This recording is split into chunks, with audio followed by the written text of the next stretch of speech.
Welcome to Flying Minds. I'm your host, Stefan Grisbrook. On today's episode, we're going to have a chat with a pilot that started flying commercially in 1983 and is still actively flying going into his 42nd year. I've known this man since 1989. I flew with him at Time Air, a small regional airline from Lethbridge, Alberta, where he was based, and I was based in Medicine Hat, Alberta. This small regional airline from Alberta grew to one of the largest Western regional carriers in Canada and was soon bought by Canadian Airlines from Vancouver. Time Air became Canadian Regional Airlines, CRA to those in the industry. This regional airline started to expand its wings, and soon it would open a base in Vancouver, British Columbia. Both Tom and myself transferred to Vancouver, where we soon became not only colleagues, but to this day, close friends. I've watched his children grow up to be fabulous human beings, just like their parents. Tom eventually flew for Air Canada, but was furloughed in 2003. He started flying for China Airlines in September of 2004, then moved on to Cathay Pacific Airlines in 2005. He was based in Los Angeles from 2005 to 2008 until he transferred to Hong Kong in 2008 and stayed there until he resigned. 2022. Action. All right. Now, welcome to Flying Minds, Mr. Taylor. We're here in beautiful Southeast Kelowna at Aura B&B. Mr. Taylor, you piece of work. Thanks, Grace. Anyways, Flying Minds like to thank you for taking the time out, joining us. And before we get going, I just want to let the listeners know how long I've known you. It's been many years, probably over 30 years since, 1989 when we both flew for Time Air. You were in Lethbridge, I was in Calgary, and I guess it wasn't until Vancouver that we started flying together. And I've known you and Denise, well, since then. Watched your children grow up to be beautiful human beings. And we're currently at your home in Kelowna. So before we get going, if the listeners are interested in a beautiful B&B in Southeast Kelowna, just send Flying Minds a message at chat@flyingminds.com, and I'll get you set up and give you all the contact details where you can stay at this beautiful place. So here we are. Well, thanks, Grits. Thanks for the invite to your Flying Minds podcast studio here in Southeast Kelowna at Aura B&B. Yeah, happy to be here. Right on. So you started your flying in the Lower Mainland. Yeah. I started in the 70s when I was a teenager. I think I was about 15, and my dad used to drop me off at the airport in Langley. I kind of got into it in the mid 77, 78. We were on a holiday down in California at some relative's place, and we were at the Chino Air Museum because we had a family friend, and some of your listeners may know his name was Steve Hinton, and he was a Reno Air Race Red Baron racer at the time. What year was that? 77, 78. Oh, okay. We were down on a holiday, and he had a P-51 Mustang. It was the museum's, believe it or not. So he took my mom up her flight. My dad, we had to go separate because it was a tandem. And he took me up and kind of gave me the bug into flying. He was at the time flying for, I think it was Western Airlines before it became merged into Delta. And his part-time job was these Reno Air races. He actually held the land speed record from 79 to 89 for almost 10 years for like 1 knot under 500 miles an hour, real low to the ground around those pylons. So that kind of gave me a little taste for aviation. And then I started taking flying lessons probably, like I say, 15, 16, 17. I think I've finished everything up by the time I was 20, just at the local airport. Because back in those days, you remember there wasn't a lot of kind of traditional aviation colleges. There was a few around, but not many. Right. Now they're everywhere, you know, in the Lower Mainland, in Alberta, Western Canada, out east. But so I just did it on my own. I had a few friends go off to the Selkirk College in Castlegar, which was kind of the only option in British Columbia. And the only other one would have been in Mount Royal in Calgary. Yeah, that would have been the next closest. So it was quite a process to get in there, but I just proceeded on my own, paying and flying, and worked out pretty well. When I was completed most of my multi-IFR, like anybody, you kind of start thinking about going to get a job. And so I did multi-IFR, the basic commercial, and I jumped in my car, and I was around 82 and drove up northern BC across the northern prairie provinces to the Ontario border looking for work, like anybody would, whether they'd let you work on the dock Yep. or, uh, or even go flying. But it was obviously an entry level position just to get your foot in the door, but nothing. Those years of 82, 83 were pretty lean years in aviation. Oh, I know. I had a hard time as well. I traveled all over to try and get a job, and I ended up just doing the seasonal work, seating thunderstorms. Yeah. Well, you take anything. So I came home, and really the only option then was to get your instructor's rating. So I thought, I'm not going to sit around without work. So I upgraded my license, took my instructor's rating. And I tell you, the day after I got the rating, I got a job at a local flying school out of Pitt Meadows. Oh, So it ended up being ab initio training, for people who want to become a private pilot. And then on the side, we had a banner towing business, the owner. So I would hook up the banners and tow the banners down around Stanley Park and English Bay and Vancouver and come back up to Pitt Meadows and dump off the banner. And what airplane was that in? 172, of course. Really? Yeah. It was a combination of ab initio, instructing airplane for students, as well as they used it, modified it with the grappling hook and everything for. So did you do a flyby and grab the banner? Yeah, you'd actually set up these large stanchions, and you'd have this big rope with a loop, and it was maybe 15, 18 feet above the ground. And then you'd take off from the 172, and you'd have this little grappling hook in your hand with the window open. And then you threw it out. Just threw it out the window far enough that, it wasn't going to catch anything. And then you'd come down slow and then just kind of do a go around at the time you thought you caught the How long was the line? I'd say it was about 100 feet. And then the banner was itself was probably 6 feet, 6-foot letters with a very heavily weighted metal stanchion that was tied to. So once you peeled it up off the ground, it would stay upright, and you'd be, you wouldn't have an upside down banner. And the 172 had no problems pulling that? Hot summer day. Yeah. In slow flight, the temps would be up in the yellow occasionally, but oh my, we got it all sorted. So how long did you do that? Oh, I just did that for probably 6 or 8 months. And then I ended up getting a job as a flight instructor at the actual flying school out in Abbotsford that I did my multi and my IFR with on which was logical because they knew me. I'd spent enough money there and got my licenses, and they were looking for an instructor. So that worked out good. And that was in 83, I think, when I got my first job earning an income. 1983. Yeah. That was, well, that's good because I didn't actually go back flying because I took a few years off and I came out to Vancouver, tried to be a fireman. That didn't work out. And around 80, mid 85, I guess, is when things started to pick up and I went back to Alberta. Yeah, I agree. That's about things started to turn around because in 83, I had an opportunity the next season to go fly a float plane up in northern Saskatchewan on a reserve there called Pelican Narrows. And that was just going to be for one season. A friend of mine had worked there, and he said, "Look, do you want to take a break from instructing?" And I cleared it with my boss, and he said, "Yeah, take off for the spring." So my wife, Denise, and I drove out to Pelican Narrows, Saskatchewan, probably in April. It was still frozen up there.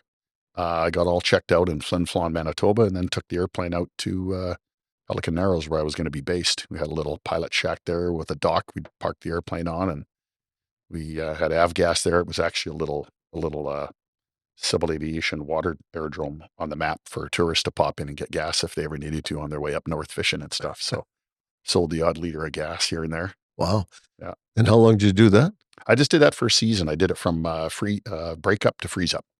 So initially where we lived, the lake still had a bit of ice on it, and occasionally it would drift around, but if the winds changed, you couldn't bank on not being blocked in by ice. So what we did was we parked the airplane down at the rapids, which is an area where there was always water flowing out of Pelican Lake. And so if I had a trip, I would just get dropped off there, take the airplane because it was open water to take off, go do a trip.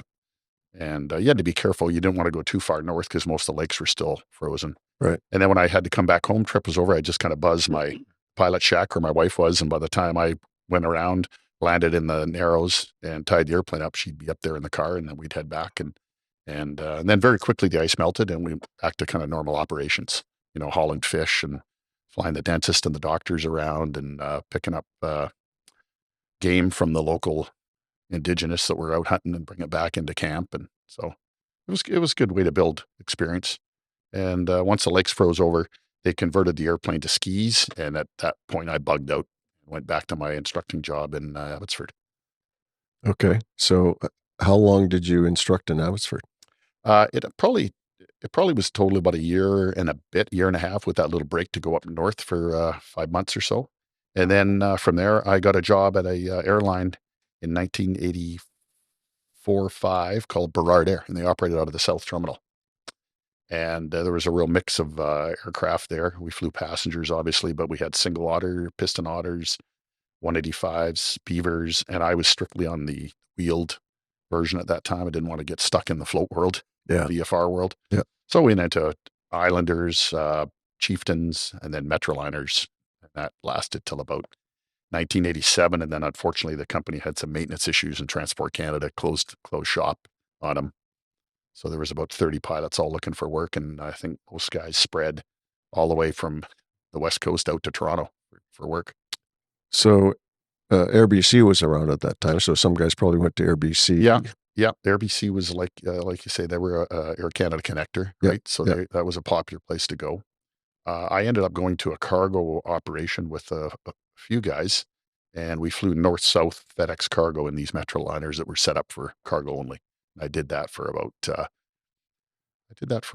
8 to 10 months, and I was just gone for so long. When Time Air came calling, I said, yeah, I'm going to go and fly a brand new Dash 8-300 fresh off the assembly line and move to Lethbridge to take that job. And then that's where we met, actually, in 89.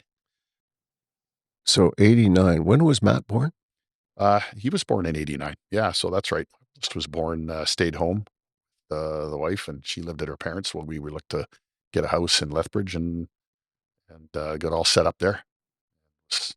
Flying the Dash 8-100 and the Dash 8-300. Out of Lethbridge, yeah. Yeah, it was very cool to fly that serial number 1 off the assembly line, the old Dash 8-300. And God, I wish there was no simulator even. Do you remember the registration on that? Yeah, it was KTA. KTA. KTL 184. And you had to do your training in the airplane on the wing, obviously, Yeah. because there was no simulators until like the next year. But it was pretty cool. Yeah, I remember did my training. Doug Prevost did most of my training in the airplane. Yeah. Same. Jack Appleton, Keith Dalgleish. And Jack, and Doug Prevost, you're right. Yeah. And they loved it when the winds were cooking across the rocks there at like 80 miles an hour, and they say, get you to do a hold, right? And they just sit there and watch it go round and round and round and go, when are you going to get this right? Yeah. Yeah. That was about the windiest place on earth, I would say. It still is. I was there. Blew in Alberta or sucked in Saskatchewan. There you go. All right. Yeah. So so in 87, you started there. I started there in late 88 into 89, got checked the line. And then I know we met up on a trip here and there. Yeah. And then I was in Medicine Hat, and then I got my captaincy in Calgary, actually. Yeah. And then then there was an opportunity to get an upgrade left seat on that airplane and move to Vancouver. So that's what I did in 1991, 92, I guess, just after the base opened, But you came out there as an FO as well. Yeah, I came out initially because that's where we started doing a lot of flying together. Yeah. And then that was where the first upgrade came. It ended up kind of being a junior base, being an Alberta and Saskatchewan company. There wasn't a lot of people that wanted to move out to the West Coast. Yeah, I went out there as just temporary. They said, let's go out there and see, because I was fairly senior. And they said, do you want to go out to Vancouver for the summer? And I went, why not? Yeah. There was myself and Dan Sterling. Dan. Boy, there was a couple others. I forget who they were. And we just flew from May till September to see whether or not the market we could survive. Yeah. And then they said, do you want to move? And I went, yeah, sure. So that's where we spent a lot of time. So how long did you fly the Dash?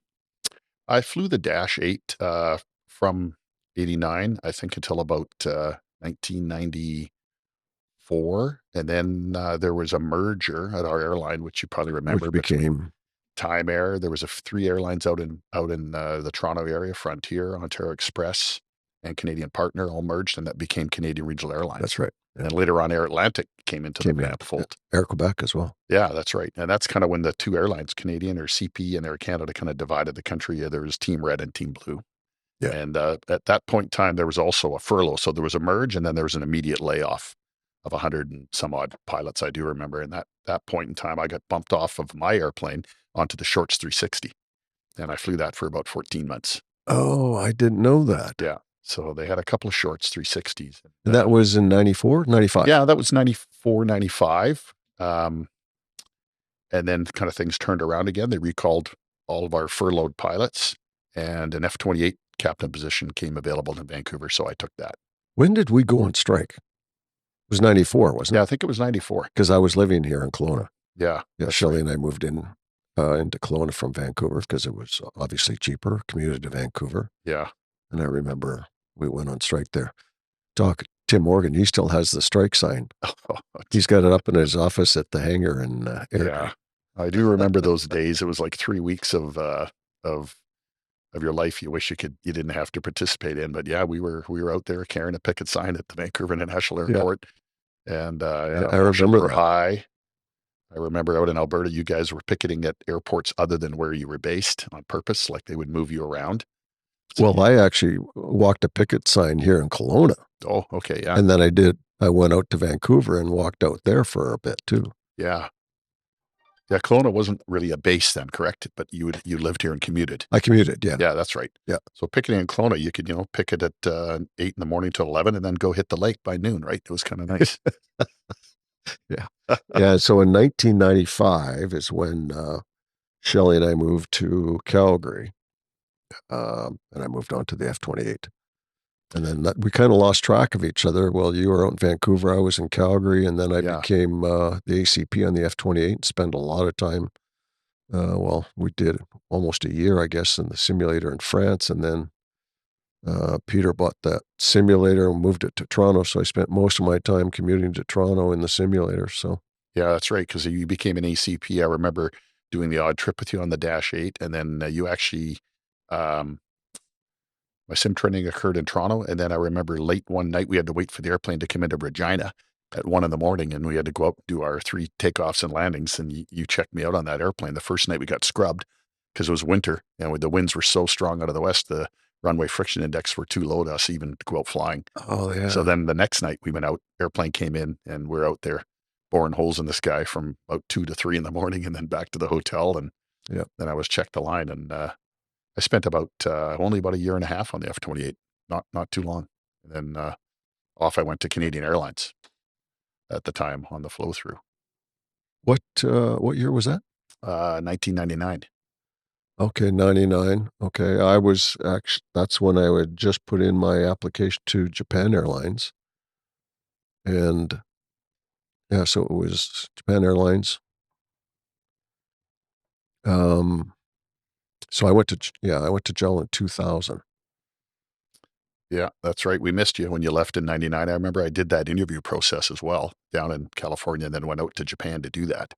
And it ended up, there was very few people selected for that job. And I think you were one of the few that took that Honolulu base on the DC-10. Yeah. It was a crazy time when Canadian was being bought out by Air Canada. I just figured, well, might as well get out of here. And yeah, it was probably a good move overall. Yeah. So in 99, I went to Canadian and went on the 767-300ER as like a relief pilot out of Vancouver. So all the flying from 99 on that I've done then just became basically long haul and ultra long haul flying. It was all oceanic, all, Asia, Europe. I didn't really do any more domestic flying.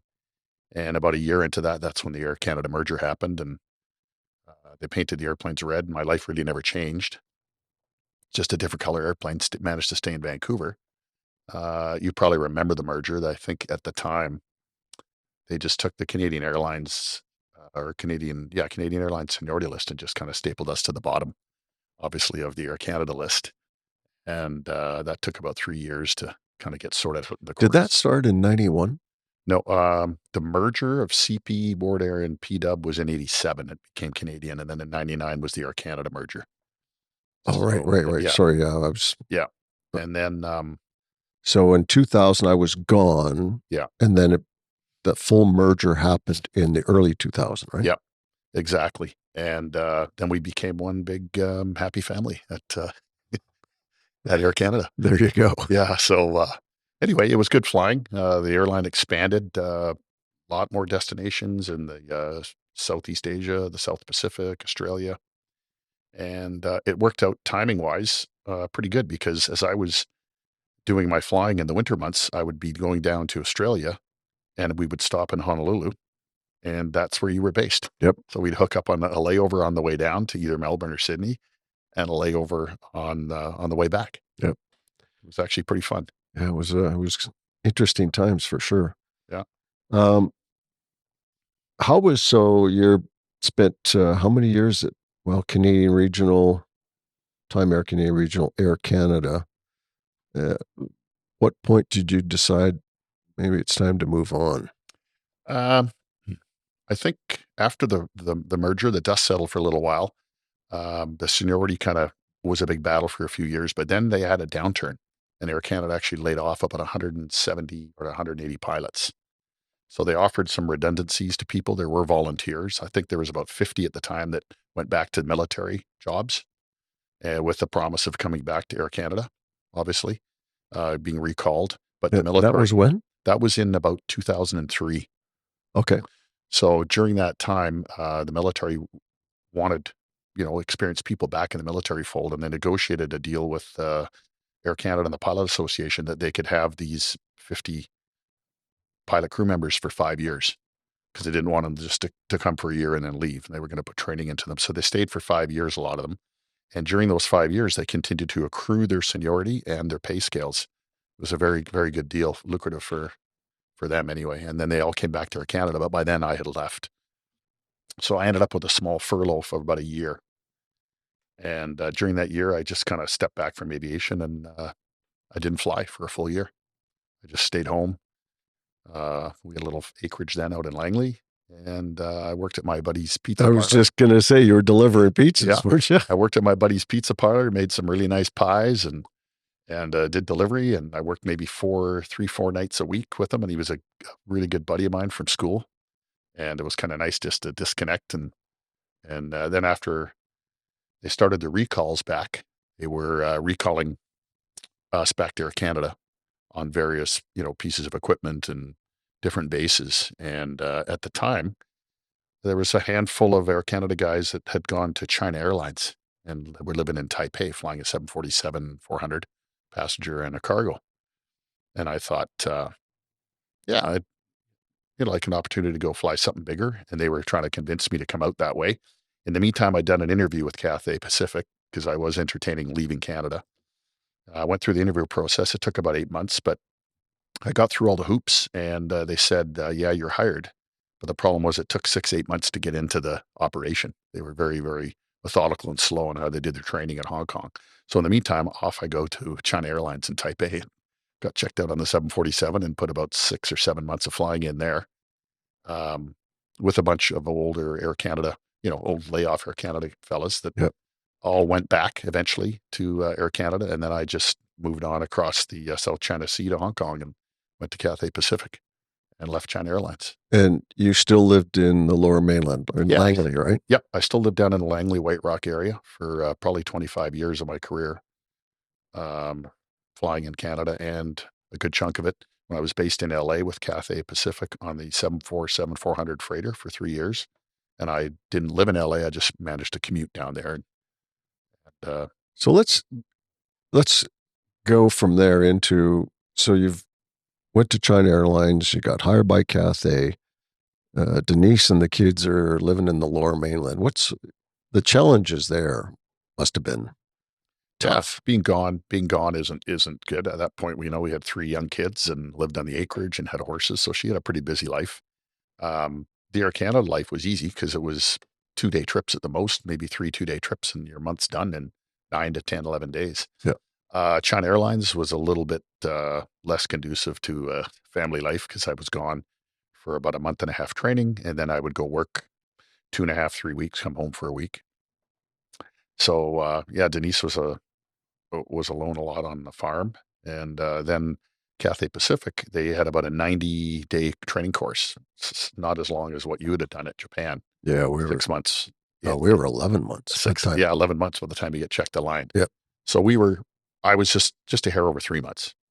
So that was a long stay. In the meantime, Air Canada had called me back, obviously, to go back to work, and I just decided no. So I just resigned at that time and thought I'd just make a career change. That once I got online, though, the flying out of LA wasn't bad. I was home a fair amount. I was just start in LA. The airplane came into Vancouver a few days a week. So sometimes I would start in Vancouver, head up to Anchorage, over to Hong Kong. It actually was a good 3 years of flying, and I was around quite a bit. After 3 years, then you'd move on to the passenger fleet. You're given an opportunity to leave the freighter world, and which I did. And So you had to start on the freighter? you had to start, yeah. So the way they recruited people there was you had to start either as a second officer, and they would train you down in Australia. You'd come in as a second officer and be based in Hong Kong. There were no other options. But if you had experience from other heavy jet time, they would hire you as a direct entry first officer on the freighter, and you had to do a 3-year commitment. And then after the freighter commitment, you had an option of going on to the passenger fleet at one of the bases. I just chose to move to Hong Kong in 2008. Stayed there for 15 What were your years. options for bases? My options would have been to go to Vancouver, and it would have been as a first officer on at the time, I think they were still flying the 747 there. And then they had an Airbus 340 in there as well. So it may have been a ground school or an equipment change. And I kind of wanted to stay on the 74, so I just went back to Hong Kong and operated on the passenger fleet until about 2015, from 08 to 2015, and just did a pretty steady diet of passenger flying. And it was quite good. It was just like a rostered Air Canada. I was only working 12 or 13 days a month. Did you move the family to Hong Kong, or did the family still stay in the Lower Mainland? Yeah, they stayed out in Langley. At that point, our kids were at an age where they were kind of 13, 14, 15, and I think it would have been tough to move them to Hong Kong, put them in the school system, Right. the education system there, because they had their sports and activities, and we had horses, and everything was all set up. So I just kind of kept it easy, and I stayed there, and I commuted home on a regular basis. Every month I was home for usually 10 to 12 days. And then Denise would come out when she wanted to, and we'd spend time together. And the kids would come out during summer months, of course, and Right. visit and explore Southeast Asia a bit. And then in 2015, with the price of fuel and everything, they elected to get out of the 4-engine airplane world, like a lot of big airlines did. They got out of the 747 and they committed to 777s and Airbus 330s and 350s. Right. And so that was kind of the demise of the 747-400. That we had about 40, just over 40 of them. And they slowly pulled them out of service until they got down to just a couple left, and they were running like San Francisco out of Hong Kong every day, and Johannesburg. And the last flight was a Haneda flight. And then they parked them and replaced them all with the 2-engine, long haul airplanes. And my options at that time was to convert to a 777 or stay on the 74, which I loved. It was the queen of the sky. Yep. So I stayed on that airplane and essentially flew cargo only from 2015 until 2021 when I resigned.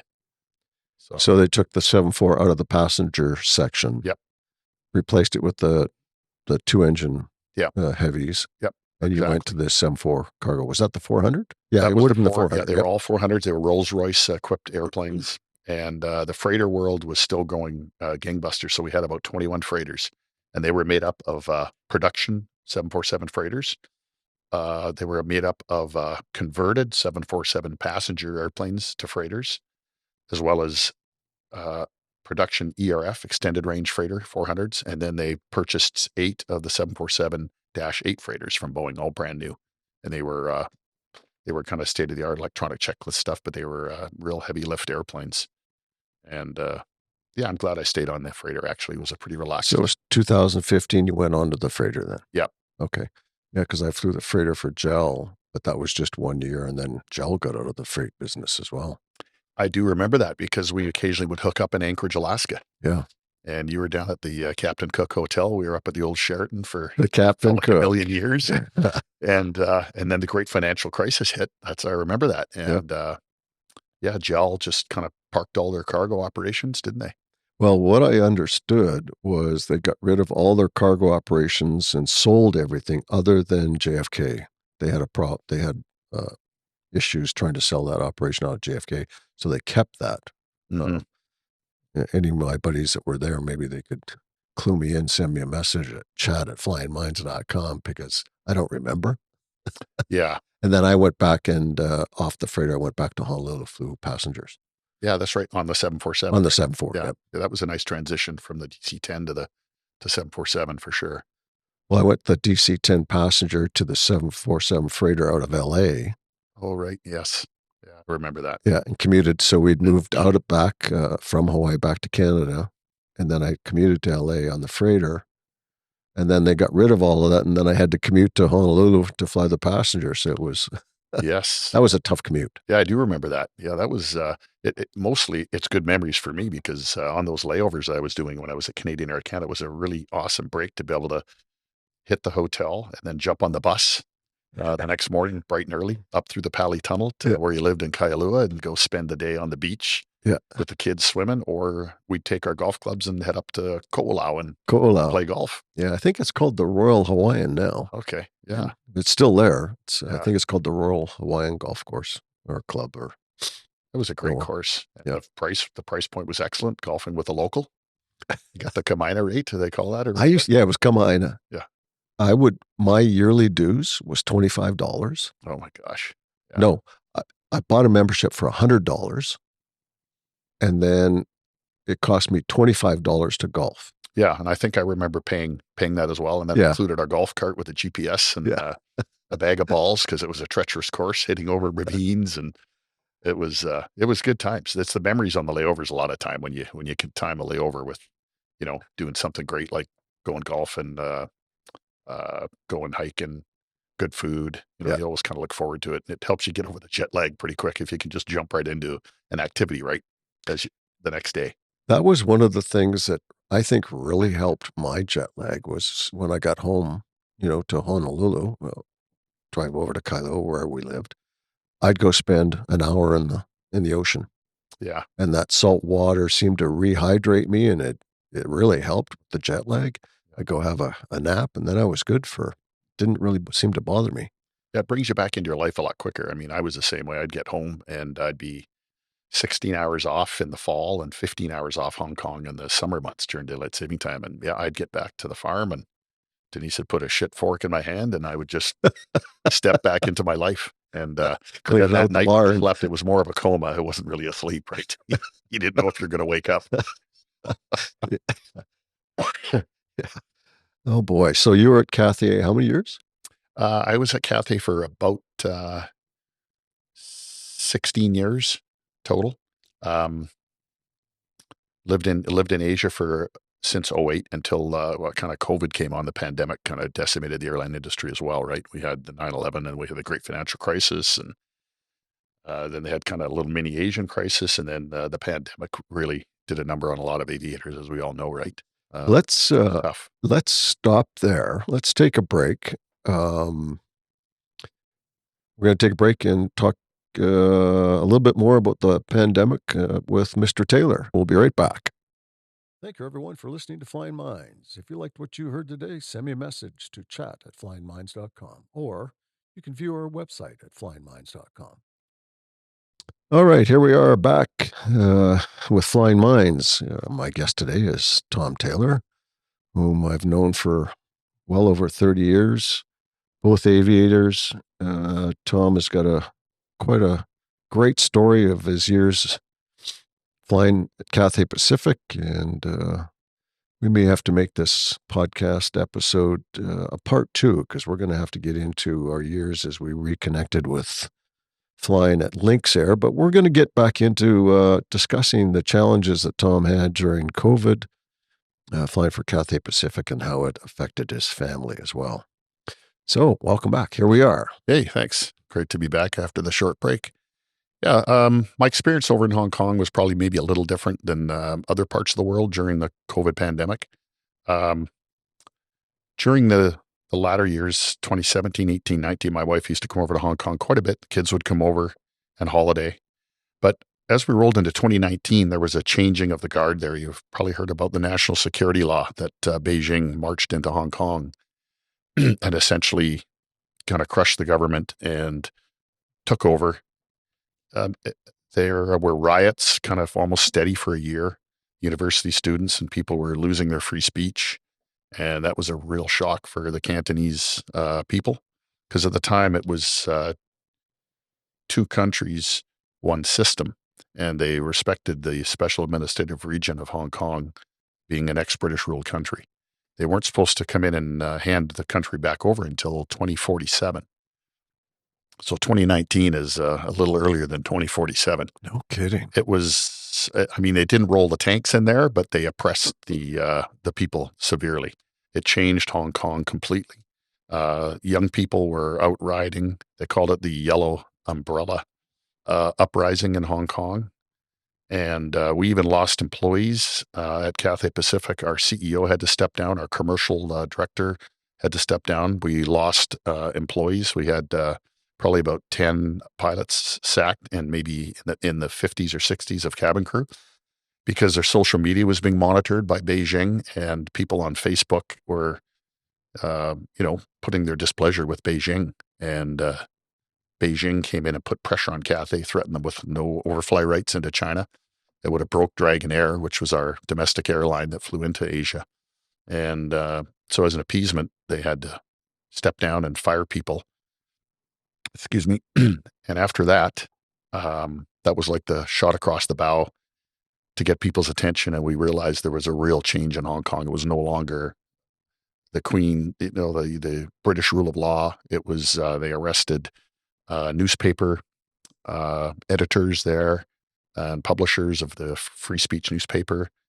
There was students going missing. They would be put under home arrest and taken across the border and brought back months later. Oh, Yeah, it was not a pretty time. There was the city would go to sleep at 6:00. All the shopkeepers and restaurants, they'd roll down their metal bars, and through social media, they would put out where they're going to do a protest that evening. So it was all fresh and all done through social media, and there'd be protests and police battles and water cannons. And so at that time, it was just a year of work, no pleasure. My wife never came out. Tourism kind of went down, and it wasn't really on the radar of most of the Western world, other than just a news story. But when you live there, it was unfortunate. And Hong Kong is completely changed now.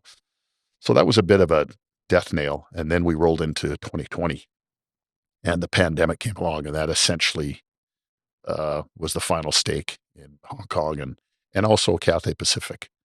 I was actually in Australia on a layover at the time in Melbourne when COVID just started to rear its ugly head. It was just before the Easter weekend in April, and I was in Melbourne, and it was all around the world that people were getting sick. If you do remember, there was cruise ships with people that had COVID, and they were not allowed to come back to America. If That's you right, remember yeah. those days, Yeah. there was 5 cruise ships all off and not allowed to come into port in Melbourne. They were all just steaming at anchor, and they were denied access to land in Australia. A lot of them actually went to other islands or took a trip back to the USA or wherever they came from. If you do remember, they had cruise ships come into Oakland, and then they were repatriated, even Canadians, and they were flown back and put at Trenton Military Base, if you ever remember, and tested and held. I do Like, remember. people forgot about a lot of that stuff. Yeah. And so during that time, Australia was very hard on COVID. They were like China. They kind of went 100% in one direction. And during the week that I left there, I ended up leaving deadheading out on a 777 empty with just the crew, because there was no passengers allowed to exit or enter back into Australia. So I went in there with the freighter. The freighter was taken by another crew back to Hong Kong, and they just had a 777 there and flew our crew and nobody else on it back to Hong Kong. When we landed, it was game on. It was like, that was officially COVID, and all the countries kind of contracted, and life changed as we know it, right? Yeah. For a good couple of years. So that in itself was probably scary, and the challenges that you had to face there. What were Denise's thoughts when you were over there? Well, initially, I was still the passenger fleet was gradually being whittled back. So the passenger fleet hit the skids significantly harder than the freighter fleet. The freighter fleet actually expanded because there was a movement of PPE around the world. goods and services, fresh food. Oh, So the yeah, freighter yeah. world became extremely busy. The cargo rates went up, and the airlines were making bank flying cargo airplanes around the world. But Cathay didn't really react to it. They've never laid off in their 70-year history an employee. They've always spread the pain during any kind of a crisis. They would just take a 3-week salary cut off people and then give it back once the crisis was over. They handled it quite brilliantly, actually, by not putting people on the street and families. Mm-hmm. But unfortunately, they couldn't just have 95% of their fleet grounded, which was the passenger fleet, and 5% was the cargo fleet. That's about, the equity of seats compared to passenger and cargo. And so we muddled along like this, probably everybody waiting for the big white elephant in the corner for the shoe to drop. And everything kept normal. Our pay and salary was normal up until October the 4th of 2020, when we all got an email, every employee, and it said 46% pay cut, no more schooling, no more housing for your children, sign this or you're sacked. And we had till the Wow. end of October, and there was trigger dates. If you signed it within the first week, you could stay on a slightly higher salary. If you signed it after 2 weeks, you were monetarily punished with a salary a little bit lower. And if you didn't sign it by October 30th, you were given your 3 months notice and you were sacked. And essentially your 3 months notice was you'd get 3 months pay and then you're no longer an employee. Sayonara. Yeah. So that triggered a lot of people to take like a buyout package. Then the company gave some small incentives for people to leave. And it ended up becoming sort of a mass exodus of pilots out of the company. Not huge numbers, but in the hundreds. Because they could just see they wanted to get back to their country and they didn't want to be stuck in a foreign country during this COVID. None of us knew how bad it was going to get. Right. And essentially it completely went sideways. So I wasn't able to leave or take a package because I owned a flat, I owned a boat, I was connected still a lot more in Hong Kong than maybe some people were. So I stuck it out, and then Yeah, you really didn't have any options I didn't. because you had the boat. Yep. Well, it wasn't a boat, it was a yacht. Yeah, That thing but was massive. it was my house essentially, right, to live Yep. on. And then the market came out from underneath. Nobody was buying real estate. If you were lucky to have a flying job, I consider myself lucky. The unfortunate part was, as the passenger fleet stood down, a lot of families were living now on half of their pay, not able to hardly pay their rent or their mortgage, and the Mhm. kids' schooling disappeared. They were essentially trapped there, though. They couldn't leave either with their kids to repatriate back to Canada and have no job. So they took half salary was better than nothing. But all those pilots, girls and guys, slowly expired. They lost their instrument rating, they lost their proficiency, their line checks were due. A lot of them never flew for a year and a half, but they still stayed on as employees at Cathay. I put in an exit strategy into place, and I thought I'm going to be gone in 6 months. So it did work out for me, but the Chinese government went crazy. The testing that went on there during your flying, every time you leave the country and come back in, people that did have COVID, if they were tested and came back into the country, i.e. pilots or flight crew, they were put in an area called Penny's Bay. So the government took over Disneyland, essentially, because it was closed, and they put these giant Atco trailers up on trailers, and they would house you. And if you were tested positive for COVID, you were put in these trailers run by the government called Penny's Bay for 21 days. 21 days. Yeah, and there was zero tolerance. So it was kind of unique to get your head around that. I knew people who did go into that for 2 and 3 weeks at a time. And you never had to do that. I never had to do that. Never tested positive. So what they did was to keep operating and keeping some revenue is they built these things called loops, 30-day loops that you would go out of Hong Kong on a freighter and you go around the world. It could be up to Dubai, up to Europe, back to Dubai, into Hong Kong. And you would then go to our crew hotel. You'd be considered in quarantine, get crew rest, come back, and then off you go to North America. So we would do these 30-day patterns. And then we would come back to Hong Kong. We would test. And if you're negative, you wouldn't have to go to Penny's Bay. But yes, if you're positive, you go to Penny's Bay. If you were negative, you would then go to a hotel for 2 weeks of quarantine. So you'd be placed in a Marriott or one of the Cathay hotels. It was a very comfortable 4 or 5-star hotel, and you'd quarantine for 2 weeks with your doors shut, cameras, and you were tested every 3 days. They'd come in and test you at the foot. Cameras where? Cameras in the hallways and outside your door, and your door was sealed. What do you mean it was sealed? It was sealed. You could get room service. You could skip the dishes, and it was unsealed, and the food was put out on a chair, and then you would close the door and go back in. And you had to do that for 2 weeks. 2 weeks. Then you'd get out of that hotel. But you haven't tested positive. Nope. But it was quarantine because you could still test positive up to days beyond a negative test. So they kept us there for 2 weeks, did our testing. You do one final test on the day you leave on the 14th day, and then you were out. And then you could go back to your home and go all around Hong Kong. Kids could go to school, you could go to restaurants. And then after 2 more weeks off, you'd go back into another 30-day loop on the freighter. So this whole time then, you never came home? Never came home because the travel was at the company's discretion to travel home and then for them to get you back to Hong Kong because there was no passenger flights. So what they started to do was allow pilots to travel on the freighter to Anchorage or LA, and then we could get our own way home to Vancouver to have a week or 10 days off as essential workers across the border and have some time at home and go back. A lot of people that were able to do so would go home and then would just never come back. They would go sick or just resign the company. Again, at that time, I was too connected to be able to do that. So I stuck the loop flying out for a while I was getting my house in order to leave Hong Kong. But it turned out I was actually away from home for 8.5 months before I got home. So it was a bit of a stretch. My. So that was a big stretch. I was flying all around the world, locked in hotels, doing quarantine. I'd even fly over my house on the way to Miami out of Anchorage via Vancouver. And did you get on the sat phone and call Denise? No, I didn't. I think they had it blocked. We only calls certain numbers, obviously, right? But so, I mean, I don't even know how to put that into words. The stress on you and the stress on Denise and the family. Yeah, it was hard. And I didn't have the market cornered on that. So everybody was into it. It wasn't just a one-off. To add to that, on that same date, October the 4th, they shut down Dragonair. They closed the brand name. They sacked all the pilots and all the flight attendants. And Dragonair is no more.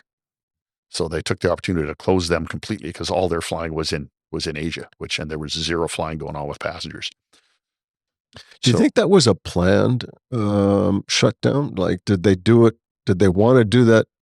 Did Beijing want to do that before COVID, and this just gave them an excuse? Or it may have. I think it was just a perfect storm. You know, that they brought Hong Kong to their knees, right? Essentially. Yeah. But so those employees that got sacked they were on a different contract than Cathay, even though they were owned. So they got, as an example, a year's salary. And now they had no job and they were still living in their flats, having to pay the mortgage on the flat, and rent, and kids in school, and no flying.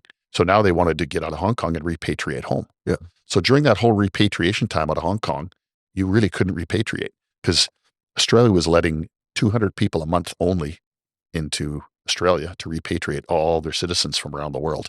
So that's essentially like one jumbo jet a week at the most. Well, how many expats were flying for Dragonair? Oh, probably 500 to 800. And they'd all been sacked and wanted to go back home to their different countries. And this was flight crew and in-flight? In-flight was mostly local, but the expat community was mostly in the cockpit. There were some Malaysians and Cantonese and mainland Chinese, so they could get home, theoretically. Yeah. But most aviation was stopped, so you could get home on a boat, a train. I mean, there wasn't a lot of options.